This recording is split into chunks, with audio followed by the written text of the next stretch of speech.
Good afternoon, children. Today we are going to be doing the poem Friends and Flatterers by William Shakespeare, which is chapter 7, page number 60 in your book. Okay. So this poem highlights the difference between a true friend and a fair weather friend. A fair weather friend. Who is a fair weather friend?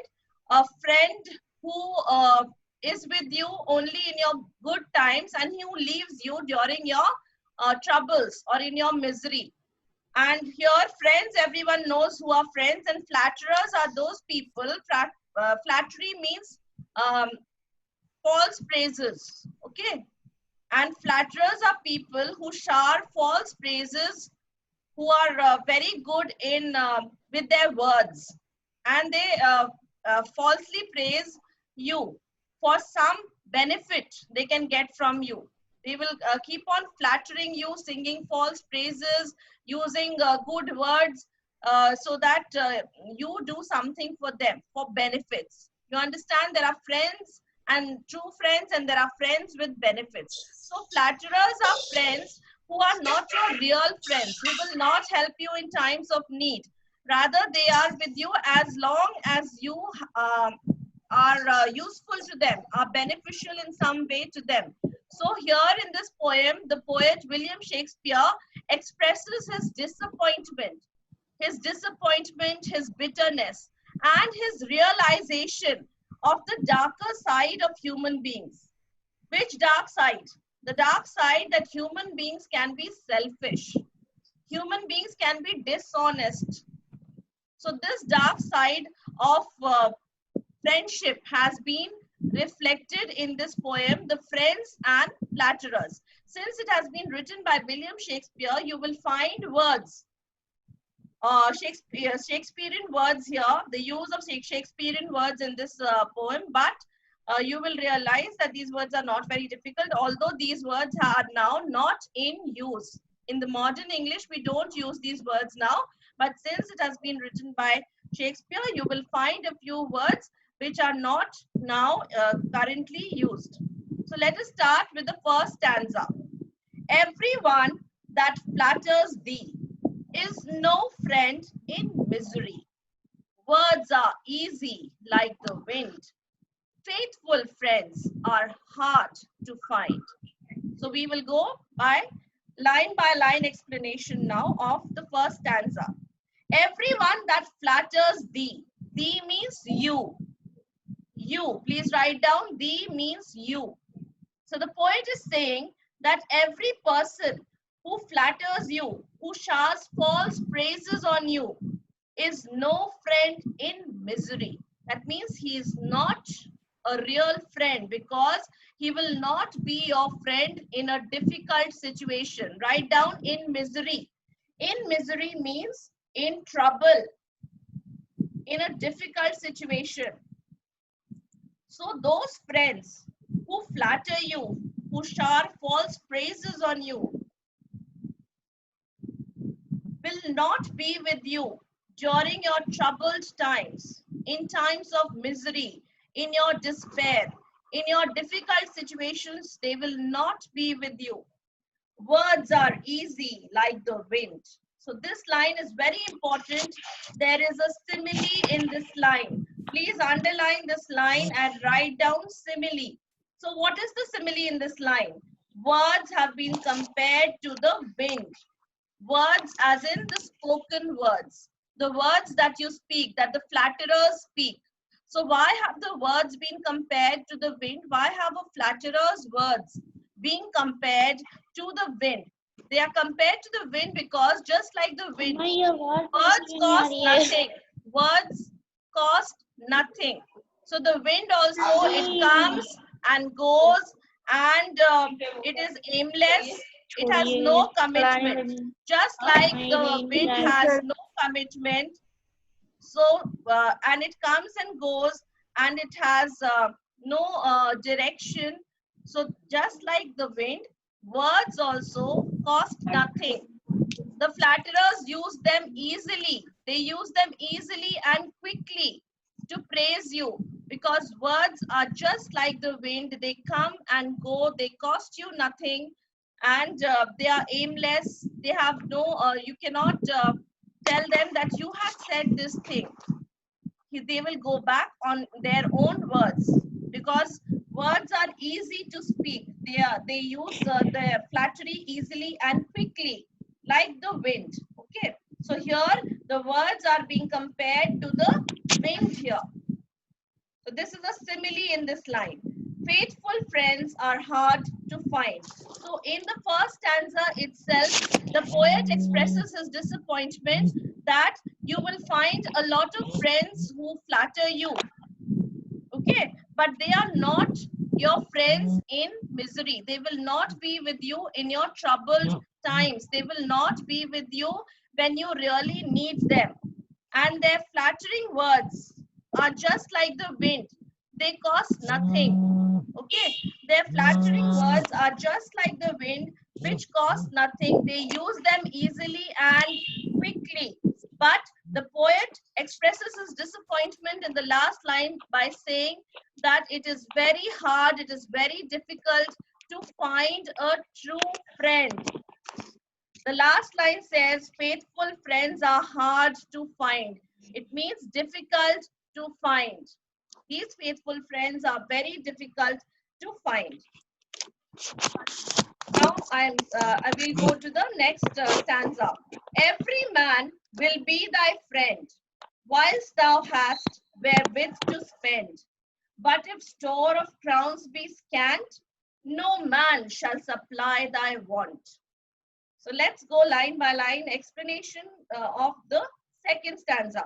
Every man will be thy friend. Thy means your. Please underline thy and write down your. So every person would like to be your friend. When? When will he like to be your friend? Whilst. Underline whilst and write down while. W-H-I-L-E.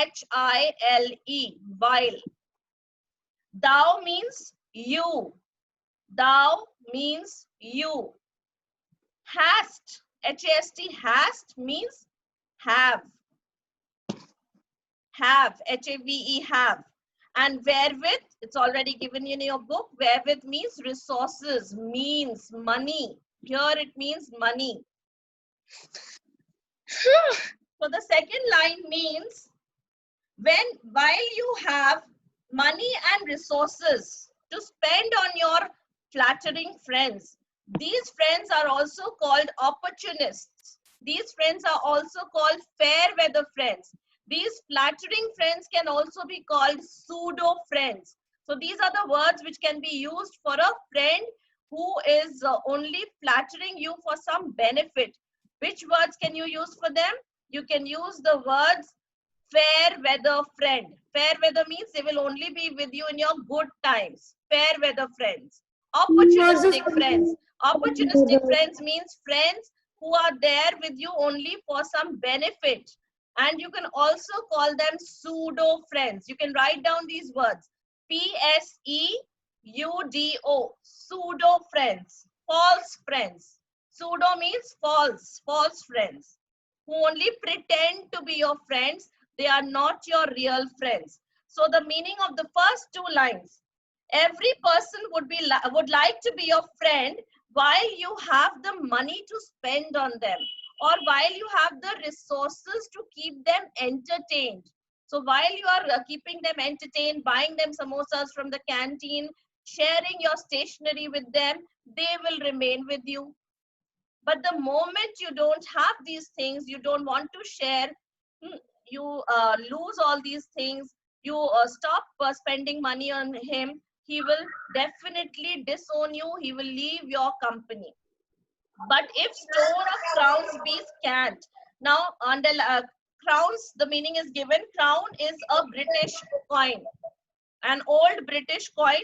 Here it refers to money. But suppose scant here means reduced, becomes less, reduces or becomes less. But if suppose your money, if you have less money now, or you have no money now to spend on them, then they will not help you in your need.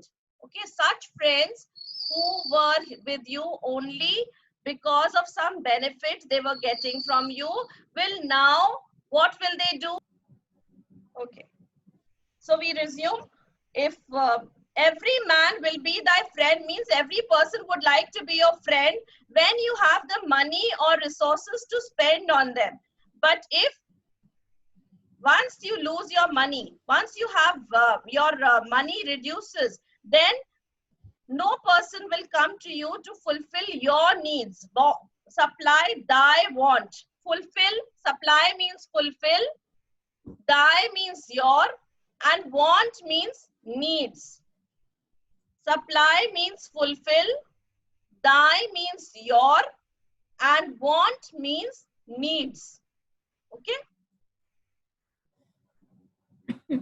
So we proceed to the third stanza. If that one be prodigal, bountiful they will him call, and with such like flattering, pity, but he were a king. Now understand this stanza. Prodigal means extravagant, lavish, one who is a spendthrift, who spends a lot of money on his friends.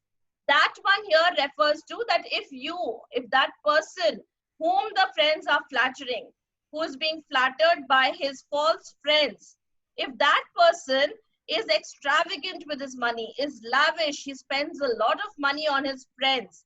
Underline prodigal and the meaning is given here, but you can also write spendthrift. Spendthrift.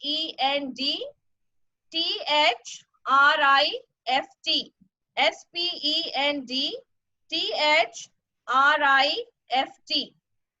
If that person is extravagant, lavishly spends money on his friends, he is a spendthrift who doesn't care about spending money on his friends, they will call him bountiful. Bountiful meaning jealous, large-hearted. These friends will then call him large-hearted, generous. How generous you are. How large-hearted you are. You have such a generous disposition. These people, the false friends, if you keep on spending money on them, they will be very happy with you. They will call you generous. They will call you large-hearted. And with such like flattering, pity, but he were a king. And with such kind of flattering words, underline such like flattering, which means with false praises, they will keep you praising falsely. Keep showering false praises on you, such like flattering, like these kind of words. And with these kind of words, they would flatter you, and they would also feel sad that such qualities like yours are only found in kings. And it is a pity that you are not a king. You are so generous, you are so large-hearted, you are so kind. You have so much money and you don't mind spending it on us. So such qualities as yours can only be found in a king. And it is such a sorrow, it is such a pity that you are not a king. So they want him, they are flattering him by telling him that qualities like those which he has of generosity, of kindness, that those qualities are only found in kings. And it is a sorrow that he is not a king. He should be a king because he has all the qualities of a king. So this stanza means this. Now we move on to the fourth stanza. But if fortune wants to frown, then farewell his great renown. They that fawned on him before, use his company no more. So we'll go line by line explanation now. But if fortune means luck. Do frown means his luck turns unfavorable. His fortune turns into misfortune. This line means, but if suddenly his fortune turns into misfortune, that means all his good luck turns bad. It turns into a misfortune. Then what will happen to these friends? Then all these friends will bid him goodbye. They will bid him farewell. Farewell means they will say goodbye to him. They will leave him. They will abandon him. And farewell his great renown means like they were praising him that he was like a king. He was so generous. He should have been a king. All these words, these friends will now disappear. if your fortune turns into misfortune, or your money, or that money which you had is now no more. So now when you don't have enough money to spend on them, what will these flattering friends do? They will simply say goodbye and leave you and move on to another person who will provide them with all the things which you were giving them till now. So these are the false friends, because they will be with you only in your good times. And as soon as you meet with some misfortune, they are sure to leave you, abandon you. They will bid farewell to you. They will say goodbye to you. They that fawned on him before. Fawned means those people who tried to please you before this. Before refers to the time when you had wealth, you had money to spend on them. So those people, those flattering friends who used to try to please you, who used to try to flatter you, praise you before you before you met with this misfortune, before your times turned unfavorable for you, those friends who used to flatter you, now they do not require your company. Company means they do not require your friendship now. You will be left alone. They will leave you behind. They will abandon you now. As soon as your luck turns unfavorable, or you lose all your wealth, you lose all the means and powers which you had before this, when they were your friends, they tried to be your friends. Now, when you lose all this, your money, your power, your wealth is lost. So they will bid you farewell. They will forget all that they had said about you, that you are so bountiful, you are so generous, you should have been a king. All these words they will now forget, and they will abandon you, leave you. They will not be with you in your bad times. They will not require your company anymore. Okay, they will move on from you. The moment your luck turns unfavorable, they will move on in life, and they will abandon you, leave you. They are not going to help you even if you ask them for help now. They will flee, they will run away from you now. That is the quality of a flattering friend. These are the friends who are only with you during your good times. That is why they are called fair weather friends. They are opportunists, because they used all your money while you were spending money and your wealth and your resources on them. You were keeping them entertained. They were happy to stay with you. That is why they are called opportunists. Okay. So these pseudo friends or opportunists or fair weather friends will leave you, will not be with you the moment you lose your wealth, your money, your resources, your power.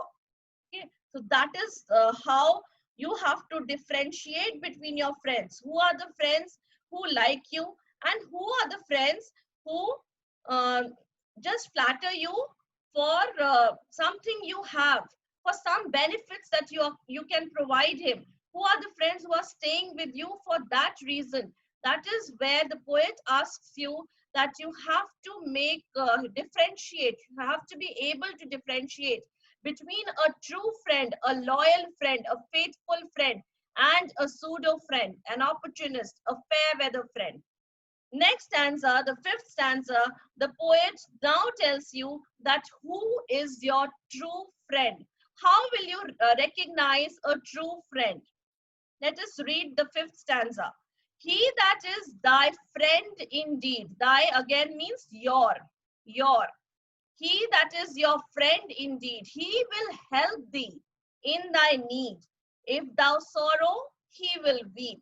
If thou wake, he cannot sleep.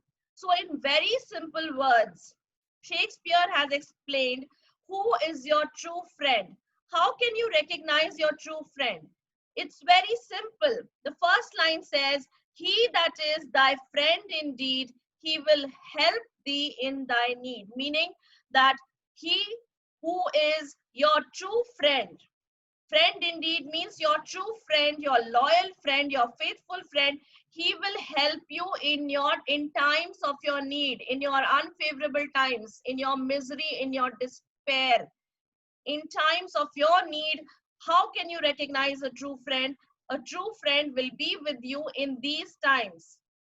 If thou sorrow, he will weep. It means if you are sad, he is going to also cry along with you. He's going to share your grief. He's going to share your sorrow.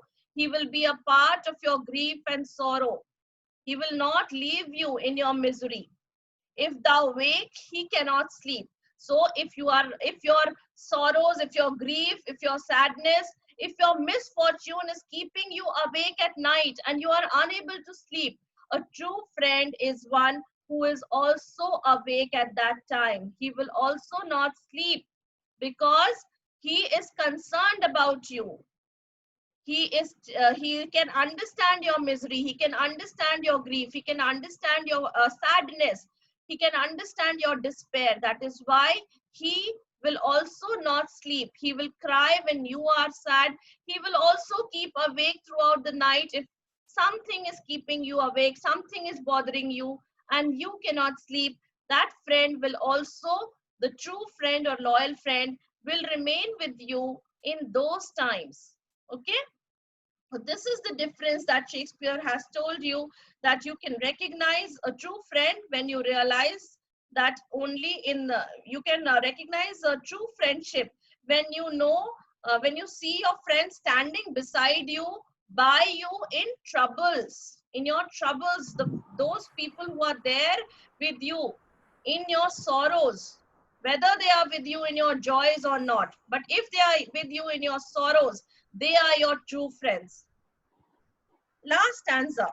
Thus of every grief and heart, he with thee doth bear a part. These are certain signs to know, faithful friend from flattering foe. So, explanation of this stanza. Thus of every grief. Grief here refers to sorrow, sadness. Grief means sorrow or sadness. He with thee. Thee means you. You. T-H-E-E. Thee means you. Doth means does. Bear a part. Underline bear a part and write down is a part of. Is a part of. Or be a part of. Be a part of. So this true friend will be a part of all your griefs, your sadness, your sorrows. So how will you recognize this friend? This friend will be standing beside you, by you in all your griefs and sorrows, and he will share your griefs and sorrows. So the line, second line, he with thee doth bear a part, means he will be a part of your griefs and sorrows, or he will share your griefs and sorrows. He'll be sharing your griefs and sorrows. He will not run away. Like the flattering friends, he's not going to run away when you are in trouble. He's not going to run away when you are in need. He's going to stand with you and share with your griefs and sorrows. So in the last two lines of the stanza, Shakespeare explains that this is how you can differentiate a true friend, a loyal friend, a faithful friend from a fair weather friend, an opportunist, a pseudo friend. What are the last two lines? These are certain signs to know. Certain signs means, certain here means sure signs, conclusive indicators. You can write down, underline certain signs and write down conclusive, CONCLUSIVE.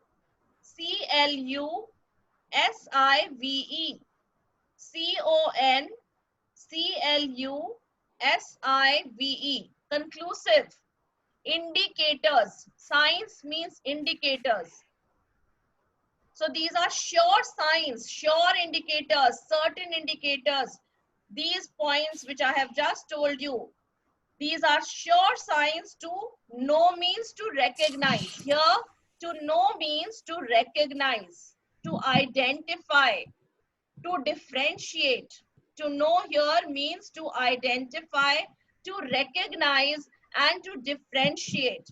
A faithful friend, faithful means loyal friend, true friend, from a flattering foe. Now, foe means enemy.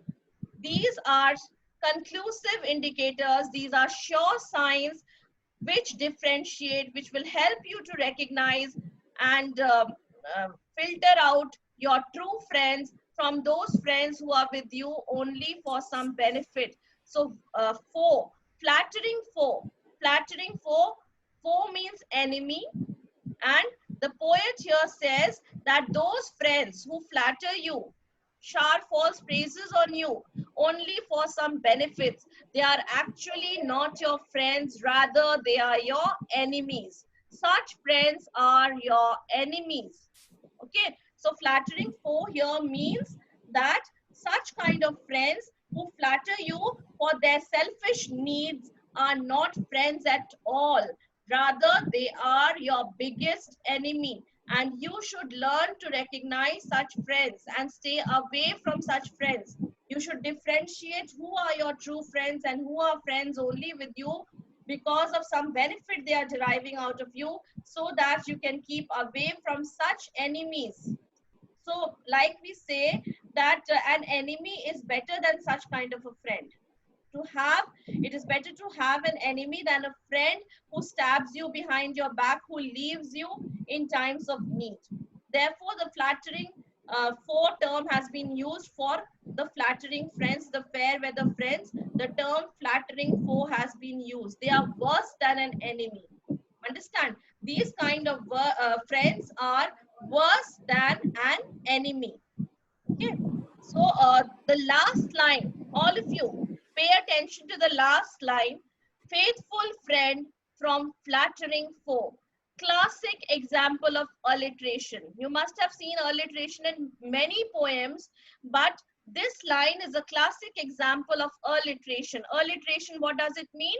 Where you have the same consonant sound in a line, where you find the same consonant sound, repetition of the same consonant sound in a line of the poem. So just see the sound F.